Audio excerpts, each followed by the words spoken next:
You are listening to the Why Smart Women podcast, the podcast that helps smart women work out why we repeatedly make the wrong decisions and how to make better ones. From relationships, career choices, finances, to faux fur jackets and kale smoothies. Every moment of every day, we're making decisions. Let's make them good ones. I'm your host, Annie McCubbin, and as a woman of a certain age, I've made my own share of really bad decisions. Not my husband. I don't mean him, though. I did go through some shockers to find him. And I wish this podcast had been around to save me from myself. This podcast will give you insights into the working of your own brain, which will blow your mind. I acknowledge the traditional owners of the land on which I'm recording and you are listening on this day. Always was, always will be, Aboriginal land. Well, hello, smart women. Welcome back to the combination of the Wise Smart Women and the On the Moans podcast. Today, Kate and I are podcasting from a cafe on the street in Roseville, which is in Sydney, New South Wales, Australia. And there's us. And we finished our breakfast and we are in the company of a 1-week-old goat. So if you hear a bah, that's what it is. Not just me. Why have you got a goat, Kate? I am fostering the little goat because my son is a soft touch, basically. So he rang me last week and said, I'm at a farm and the mum has rejected this baby goat and can we bring him home and can we foster him for a little bit? And I, of course, went, busy, Sure thing, And babe. hasn't he complained about a lack of sleep and being interrupted by the goat? He might have accidentally once mentioned that he had some disturbed sleep. Actually, I would say that the goat is very, very good overnight. Now he's in a routine. And the goat's like 1 week old. He's Like only how 1 week old. useless are human beings compared to goats? It's our brains. Like, well, how come a goat at 7 days old is roaming about the place on its little legs, sucking very well, if I may say, from a bottle? How come we are so tragically slow in our development? Do not know. I don't Do you think know. it's our big brains? He's only 1 week old. Yeah. And now we're talking to with it? What are you doing with it? Just- Buying it? Just fostering him. fostering the goat. Yes, just fostering him until he can go back to the farm. So now we're talking to people on the street about the goat. Guys, a good podcast. Ah, thank you. The goat has elicited possibly more interest than a puppy. Oh, much more. Because it's just so He makes a strange. little sound. I'll pick him up. Yeah, pick him up. Come here. I would pick him up, but I've broken my finger. Yeah, that's no good. And I just want to say about that I fell over because I was half running on a wet and unstable piece of ground. And with both my dogs, which between them is 50 kilos. Anyway, and then I slipped on a piece of wet sandstone and landed very, very hard on my coccyx and then broke my finger. Ow. I just want to say, though, about that. Your sausage finger? Sausage, no, it was the other hand. I've already got the sausage finger on my left hand, but thanks for noticing that I've now incapacitated with both my hands. You're welcome. David the next day had to do it with my shoelaces. And then one friend very unkindly said, well, you welcome Velcro, which I don't think is very nice, is it? No. No. Anyway, so then when I was lying there sort of in shock. Hang on. I actually think we've got a problem. Oh. Start again from you fell over. Oh, anyway, so if you don't mind me talking about myself just for a minute, do you? About my life. No. So because my second dog is mental. Aww. Yeah, sweet but crazy. So she needs a lot of exercise. So I thought I've started doing what I call home adventure dog. So I take them out and I try and do something like interesting, like a track. So I was running, half walking along a track. It was wet and it was very unstable. It's a cliff walk. And they're 50 kilos between them and I fell. My legs went out from underneath me. I landed very hard on my coccyx and broke my finger. Thank you. Anyway, as I was lying there in the middle of the track waiting for someone to come along to help me, what do you think the dogs did? Do you think that they licked my face and... They went for help.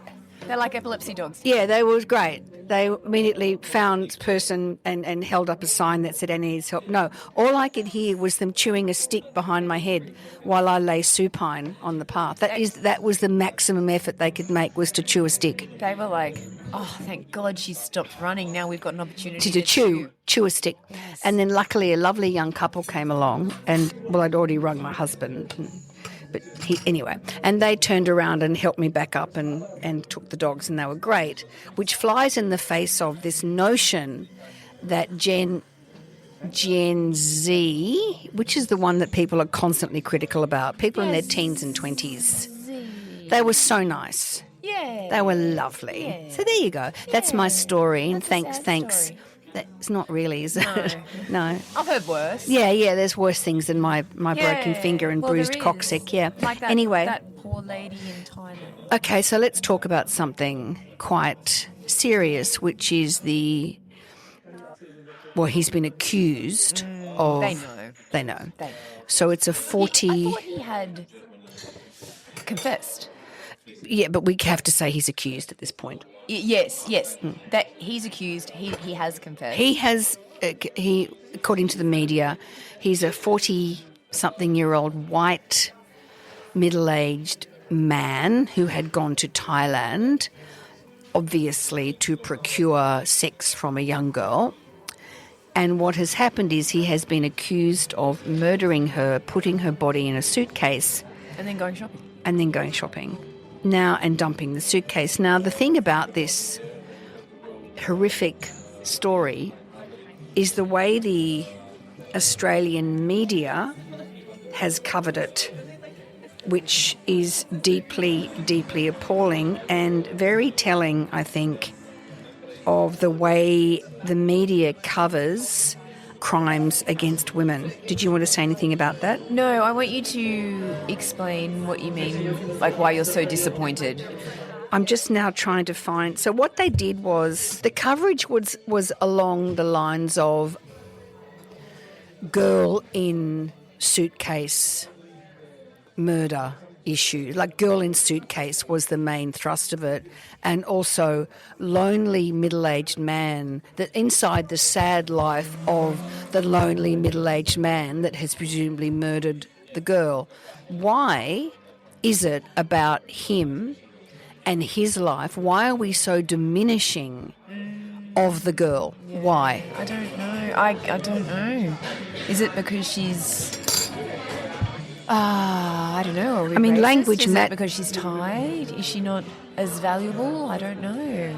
Or am I being too generous in thinking that are we trying to understand where he's come from so that we can then go ahead and look at how we can change our society and our culture and our thinking around... Yeah, I think you're being way too generous. Yeah, I think it's just horribly gendered.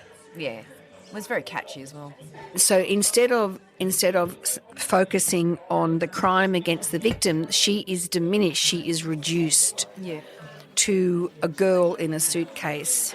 In the larger story, which is about how sad and lonely he is, and how he apparently said he felt sorry for her family. So there's, I know, right? So he now feels sorry for her family? Yeah. Or he felt sorry for her family before? No, he now feels sorry. Oh, he now feels sorry for her family? Yeah. Apparently he said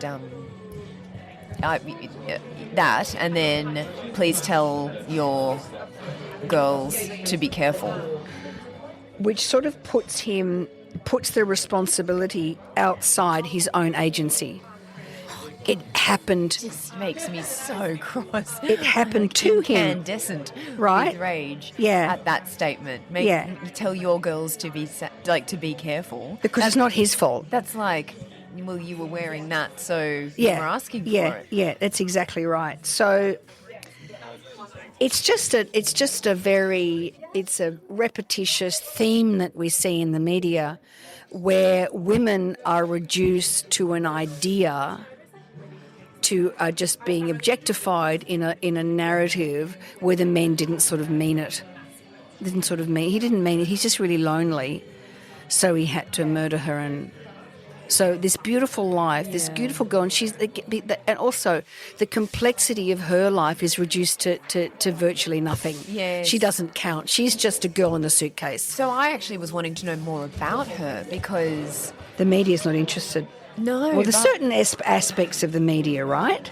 I wanted to know her background and her journey towards being a 17-year-old who is having to go back to a horrible man's apartment at 3 a.m. for sex. Like, there's a life there that we're, not paying nearly enough attention and homage to. That's right. And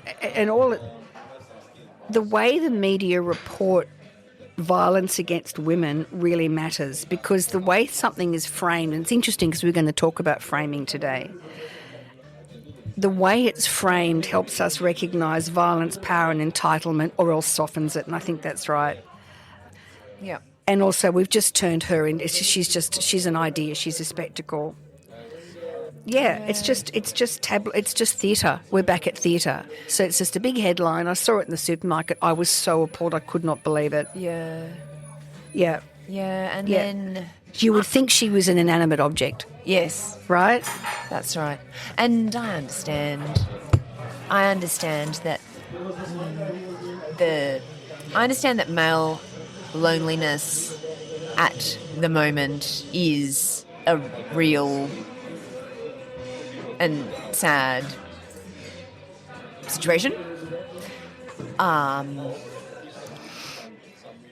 See the way I've just gone silent? Yes, I'm trying because really, actually, what I want to say is I don't give a fuck. I don't care. How sad and lonely you are. I don't care. That's not. There's like, what the. I couldn't put a sentence together. That's how cross I am about it. Yeah, well, no, it's enraging, and it's also she has been killed as opposed to he killed her. Yes, that's right. It's where the agency belongs, and yeah, I'm sorry if people are, I'm sorry if men are lonely. Well, then there's some sort of, and that's the whole softening. That's the whole softening of the story. Yeah, that's how you end up in this sort of toxic masculinity place, or well, he didn't mean it. No. It wasn't his fault, and he obviously doesn't think it's his fault. It's his circumstances have dictated his behaviour. Yeah. As opposed, I know it's horrific, and of course, as we well know, it brings us back to the whole notion of the irrationality of the human brain, and it comes down to just every decision that we make in the course of the day. Most of us aren't aware that it's the emotional part of the brain that's making the decision, and that we just post-rationalise in the prefrontal cortex. So you were talking before we got onto the podcast with the goat, you were talking about overpriced supplements and why we think that's better to buy something why do we think that if something's more expensive... Yeah, it's quality. It's quality. It's quality. Just before we talk about that, can we just briefly touch on what I wanted to ask you before? Sure. Which is that I was reading, somebody a lot more thoughtful than I am had written this piece, and they were saying that... this is about Occam's razor? No, this is back on the toxic masculinity. Yeah. And it was that we need to have a look at how we, as a society... making displays of masculinity violent, and how that's okay. So an aggressive display is considered masculine. And I was saying to you, I go to a CrossFit gym, which I absolutely love, and I would say that everyone is very wonderful and the vibe is really great in this gym. I'm not trying to have a go at the gym. I'm now just making a generic comment. A generic comment, but assessment. We are in our sort of week at the gym where everyone's trying to do their max effort, right? So you're trying to do your max back squat effort or your max, clean and jerk or whatever it is. Yeah. And so everyone's there. Are you squatting with a bar? That's it. Yeah, I'm squatting with a bar. Yeah. Back squat, front squat. What are you squatting? I'm huge. Tell me. I can't only squat 25 kilos. It's really good. But anyway, it's my best effort, and that's all that. Yeah, that's well, all you're that only matters. as big as a pin. But I was discussing with the other girls at the gym today because the guys are, hoiking up these huge amounts of weights, and there's a lot of grunting and a lot of yelling and a lot of sort of throwing down. They'll get the weight above their head and then they'll throw it down, around, and throw there's it. a whole lot of Yeah. like this. Whereas the girls who are, I can only assume making a proportionate effort. Yes, Obviously the weights aren't as big, but Yeah. compared to what they are, Yeah. And we all seem to manage to do it, and then get good job. Get it to the done to say Good to job, everybody, Kate. oh yeah, well done, that was Good great, job, great Melanie. effort. And I was saying to the girls at the gym that we were all saying, why are they so loud? And why are they? What did you decide? We didn't really. I decided it wasn't probably the place to have a really deep and meaningful discussion about it. But I think, and then this article that I was reading was talking about sort of other aggressive displays. Oh, who's calling you in the middle of our podcast? David. Oh, David. I'll just tell him I'm podcasting. Go on. Anyway. You keep talking while I text my husband. I was just wanting to open up the discussion around that because this very thoughtful person was saying until we get a handle on that, of course we're going to have men who... But a handle on what specifically? What do we have to get a handle on? We need to get a handle on our not our definition of what masculinity, Of course. but on our displays of masculinity. I don't even know. Why are we even thinking about it? Like, why are we even really talking about it? Like, I suppose on some level, I don't. Why are we talking about... I know why we're talking about it now, but in terms of, I mean, I wouldn't say I'm particularly worried about how my femininity comes across, or even thinking about it. I don't wake up in the morning and go, I am a female, and so I am... Oh, female and male energy, all that crap. Yeah. Oh, shocking. So we're in the most ridiculous situation here, which is that we're sitting out the front of this amazing cafe, which is called Roseville Calibrate Coffee, and everyone should come here. It is really, really good. It's really, really good. They serve us every week. They serve us every week. When we're It's here always writing our secret delicious. project. That's right. I Yeah. know. But I will get back to the toxicness. Are you sending me that photo? We have upped the ridiculousness this week because With the goat. I've bought the goat that we're fostering. So there's a 1-week-old baby goat sitting on my lap, and we've decided that we're in a safe enough space now that we can pod on the table. Whereas previously we were hunkering in the car. We're not hungering and in the car. podding, and we're now out and proud. Yeah, we We're are out and proud podders. So back to the notion of the reason that we are talking about it and the reason that it is an issue is because there is now some sort of revisionist history going on about the fact that back in the day, let's say, when women were women and men were men, everything was better. Yes, So that's women fulfilled the feminist role, which is caring for children, caring for the husband, and keeping the house clean, cooking. And men brought home the bacon. Men brought home the bacon. And women were expected to sexually satisfy their husband, and the husband was making all the agreements, all the decisions in the household. So that's that revisionist notion that back in the day, everything was better. And then so now we have the notion of the trad wife, and the trad wife encompasses and encapsulates everything that is feminine. She wanders around, churning her own butter and, probably slaughtering the goat. And I'm sorry, Kate, but that's part of being a trad wife. I'm sorry, and I know, and also growing organic vegetables and whatever the fuck else she's doing. So, and of course, what we know is, and there's this entire world out there in the land of influencers that are saying, over here we have the feminine energy, and over here we have the masculine energy. And if you wander outside your lane, then that's when things start getting sort of fucked up. Now, what we know is this revisionist history and this resurgence of the trad wife is that all it means is that domestic violence goes up. And that's the problem.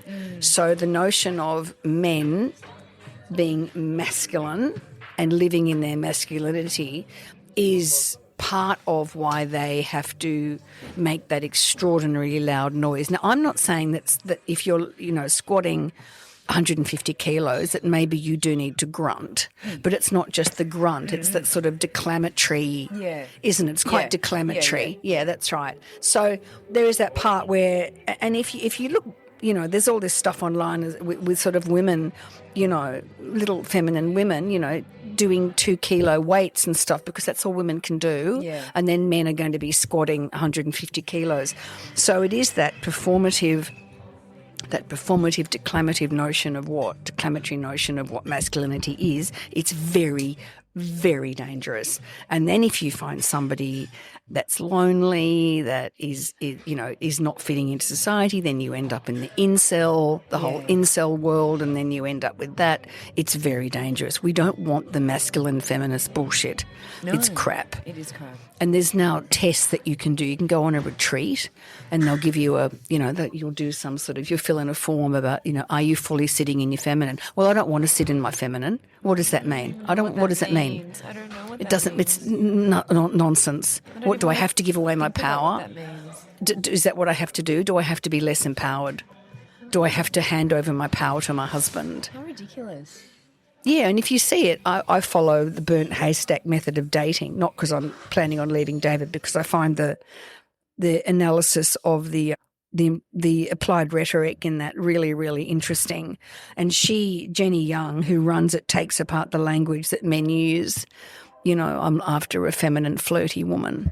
Well, all you just want sex. Yeah. And someone that will never argue with you. Yeah. And someone that won't hold their own. So if anybody says to you, sit in your feminine, you can tell them all to get fucked. Yeah. And of course, we're not talking about all men. It's not the point. It doesn't matter. We no longer have to say that. Yeah, good. We no longer have to say not all men, because you're either actively working against it or you're part of it. Yeah, and I suppose it's also, no, it's not all men, but always a man. It's always a man. And I know when I wrote something about the Bondi stabbings, and this really irritating woman, she has to just tell me how great her son is. And she messaged me going, this is just really unfair. My son is wonderful. I'm like, I have a son. I'm not praising him for not being abusive. No. Right? Neither should he be. So he should be. I'm going to praise him for being a decent human being. So he should be. Yeah. It's ridiculous. Oh, my son's not all men. My son's beautiful. Well, good for you. Yeah, no, and good for him. And as is mine. That's like I did a post on how the more you drink, the more it increases your risk of dementia. It's not anything. I've told you not to mention that on the podcast. Yeah, sorry. But it's not in any way groundbreaking information. But the number of people who commented on that post saying, my granddad drank until he was 120. An anecdote. My grandma died at 60 from dementia. She never drank anything. I'm like, you understand that it's the inability to separate your experience from the population. Anyway, yes. 100%. It's your inability, because as we know, we see everything through an autobiographical lens. Yeah. Your experience is not particularly relevant to the general populace. Stop talking about it. Yeah. Right, it's really... Well, unless you're looking at millions and millions of people, in which case then you can start to pull out some patterns. Yeah, but if we're not looking at data, the only thing we should be looking at in relation to all this is data. Yeah. Speaking of which, Occam's broom. I'd never heard of it. I'd never heard of it either. You've heard of Occam's razor. Wonderful man on Instagram. Philosophy man. Philosophy man on Instagram, who was wonderful, was talking about Occam's razor, and maybe you're best, Annie, to explain. Oh my God! Don't make me talk about Occam's razor. Just give a brief definition for the. The most obvious explanation is often the most is the right one. The lovely, which sort of blows apart conspiracy theories. Yeah, so the lovely philosophy guy on Instagram was saying, if you go outside in the morning and the ground is wet, most likely is that it has rained overnight. Not that an alien has weed. Least likely is that aliens have had a water balloon fight. On. So that was his sort of absurd. Yeah, it's Occam's razor. Let's look at what the most likely explanation is before we complicate everything. Yeah, and that's pretty much medicine, isn't it? Like medicine's kind of built on that. You come in with a list of symptoms. What's the most likely diagnosis? Let's look at that before we go to you've got leprosy. Yeah, yes, that's right. Right? That's right. Yeah. But then he introduced a term called Occam's broom, and I was like, oh, I didn't know about Occam's broom. I've never heard of Occam's broom. But then I loved it because I love it. Occam's broom is where you... It's more specific than confirmation bias, right? So tell me if you think I've got this right. Yeah. I love the way you think I know. I do think you know things. So it's where you take evidence... Yeah. But only the evidence that suits... Works for you. That suits your whatever argument or point it is that you're trying to make. So let's say I am a manufacturer of a supplement and I have run a small trial on 12 people. Yep. Right? On whether or not this particular face cream Boosts your collagen. boosts my collagen. Well, that's going to be observational anyway, so it's tricky. What about his example was his actual example was a pharmaceutical company runs 12 trials on a medication, 6 of which... hang on, pharmaceutical or So his example was pharmaceutical. Okay. I know, I raised my eyebrows at that too. But he was saying they'd run 12 trials, 6 say it improves something, and 6 say it improves my blood sugar.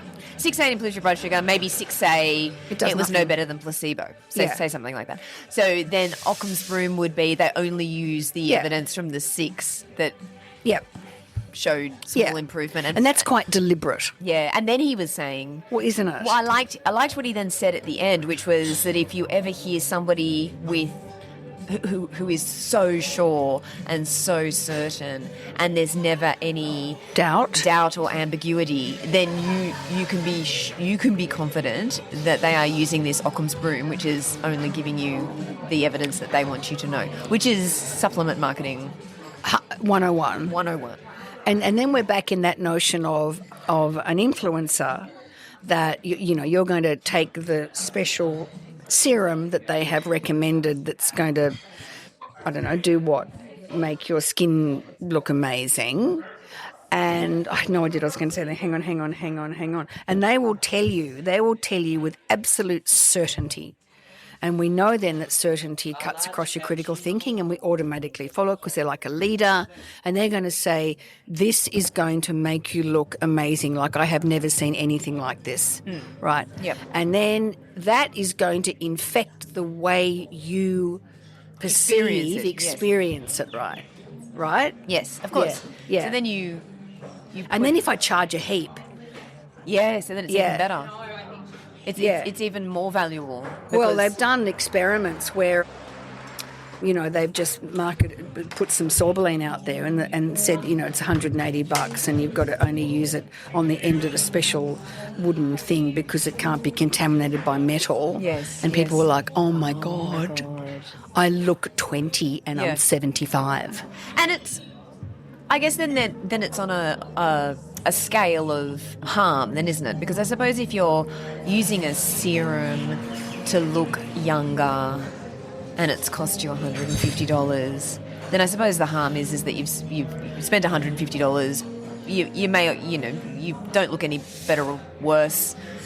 Risk is low, right? But if you take that all the way to the other end of the spectrum, which is I've got cancer. I've got cancer. And I've eschewed chemotherapy because Barbara O'Neill, who should be honestly put in a cell somewhere for the lies she tells. yeah.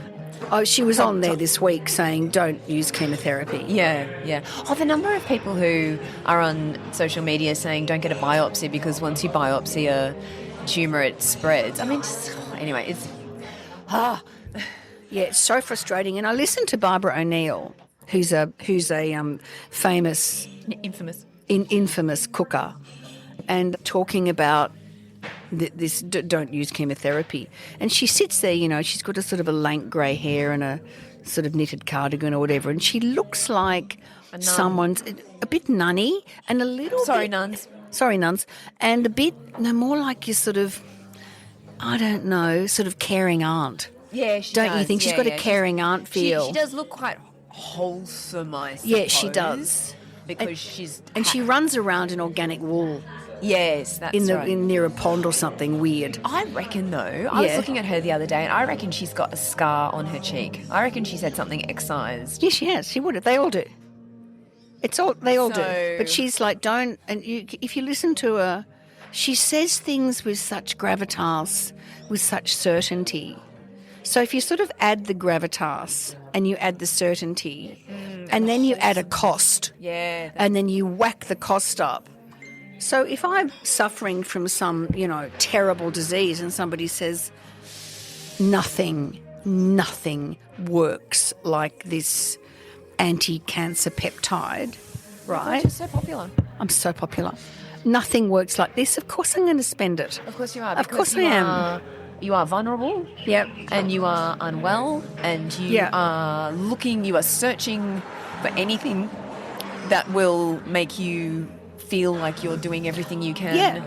And you've got the soothing nature of the certain language which you're not going to get from your You're never doctor going to get because that from your GP. They just know. No. And of course, the other thing is, in terms of whether the efficacy of the product is, we want to be able to back our own decision making. So regardless of the outcome, we have a strong desire to go, no, I feel better. Or my skin's better. I feel better. Oh, no, I definitely feel better. Yeah.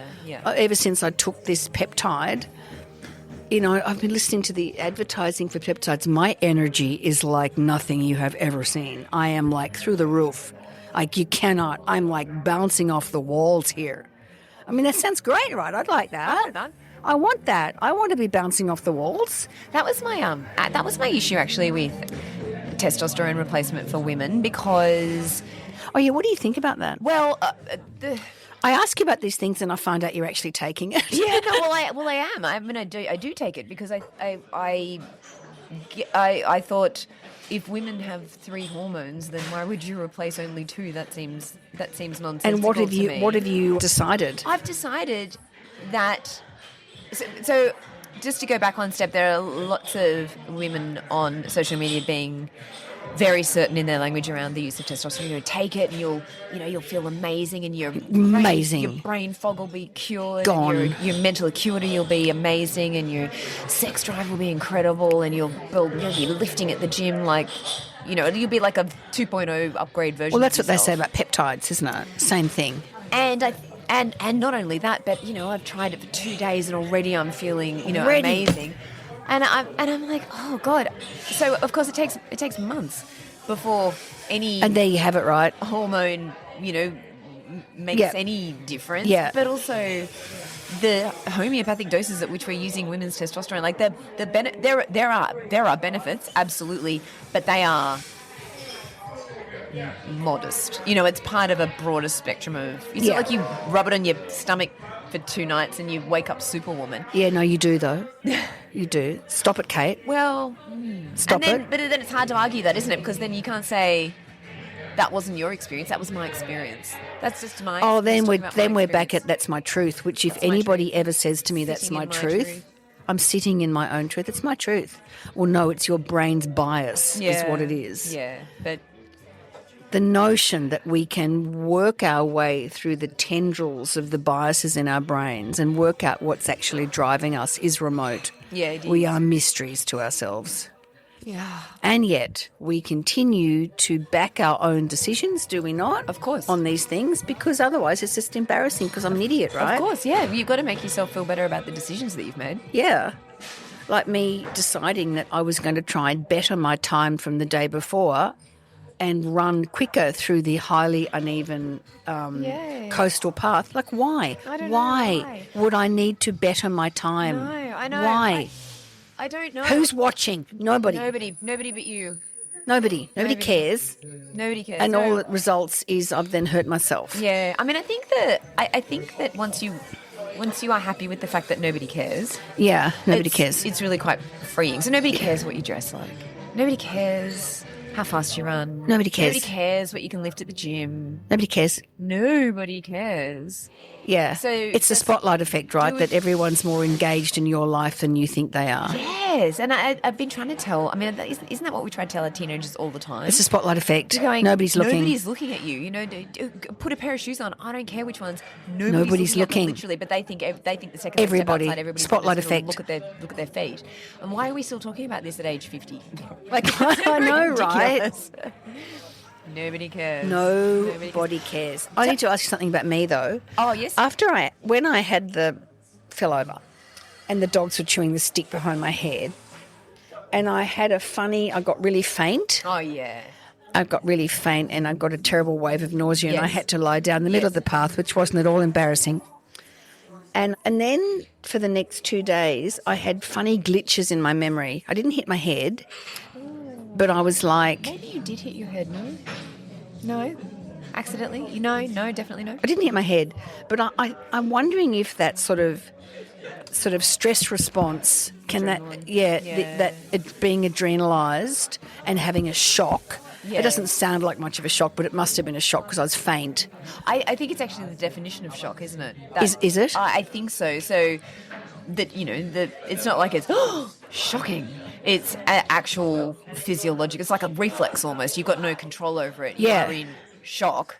Yeah. And your body's dumped a whole lot of adrenaline. Yeah. And you've had a vasovagal response. And what So is a vasovagal response? So I don't actually fully understand the physiology, but it's to do with the nerve. Yeah. And it's sent a message to your gut and your brain, and that's why you've felt nauseated. You've drained all the blood out of your head. Yeah. And you've felt nauseated and faint, and you've had to lie down. Yeah, in the middle of the path. Yeah, from this huge dump of adrenaline. And does that then affect your brain function for the next couple of days? I'm better today. Yeah. Oh, that's good. I don't actually know. I don't know. I'm going to ask my doctor this afternoon because I went to say who was going with me to Hobart and I couldn't remember their names and I was like, oh my God. That's my brain not branding. My brain has gone. But clearly my brain hasn't gone because I seem to be okay now, don't I? Yeah, I wouldn't have noticed any different. No, I'm fine today. Yeah, but it was good. yesterday. I was a bit like, put me into the $12,000 a month home. Well, that's a different conversation. That's a whole different conversation about aged care, and we're not going to go into that now because We can go into that next week. Did you have that water? Yeah, I've had both. Great. Sorry. That's all right. I'm sorry about that. Can I have this side of the cup? You're not sick, are you? No, I'm If not you make me sick. sick, I'll have to have you killed. Sorry. I think I may have to take the little goat home now. All right, good. So He was we so done? well-behaved. That coat was perfect. You've got to be impressed with my goat parenting. Yeah, your goat parenting is exemplary. My dog would never have been so good. Yeah, neither would mine. My children also possibly at this age would never have been No, so good. no. At 1 week old, I don't think we wouldn't be Wouldn't have functioning. been out. I wouldn't have been out at 1 week old at the cafe. I was lucky to That's be for out when they were 10. Anyway, Yeah. so sure. Fun time in Hobart. thank you. I'm going to Hobart, everybody. I'll let you know what it's like next It's going to be week. cold, but it's going to be fun. Oh, it's be fun. Cold and fun. Cold and fun. Thank you so much for tuning in to our Why Smart. Oh, my God. Can you be Pre-services. any louder? Arbico. Okay, I'll try that again, shall I, listeners? Thank you so much for tuning in, Why Smart Women on the Moans listeners. We certainly hope that wherever you are in the world, you're having a really lovely, enjoyable day. So remember, stay safe, stay well, keep your critical thinking hats on. See you next week. Bye. Bye. Thanks for tuning in to Why Smart Women with me, Annie McCubbin. I hope today's episode has ignited your curiosity and left you feeling inspired by my anti-motivational style. Join me next time as we continue to unravel the fascinating layers of our brains and develop ways to sort out the fact from the fiction and the over 6,000 thoughts we have in the course of every day. Remember, intelligence isn't enough. You can be as smart as paint, but it's not just about what you know, it's about how you think. And in all this talk of whether or not you can trust your gut, if you ever feel unsafe, whether it's in the street, at work, in a car park, in a bar, or in your own home, please respect that gut feeling. Staying safe needs to be our primary objective. We can build better lives, but we have to stay safe to do that. And don't forget to subscribe, rate and review the podcast and share it with your fellow smart women and allies. Together, we're hopefully reshaping the narrative around women and making better decisions. So until next time, stay sharp, stay savvy, and keep your critical thinking hat shiny. This is Annie McCubbin signing off from Why Smart Women. See you later. This episode was produced by Harrison Hess. It was executive produced and written by me, Annie McCubbin.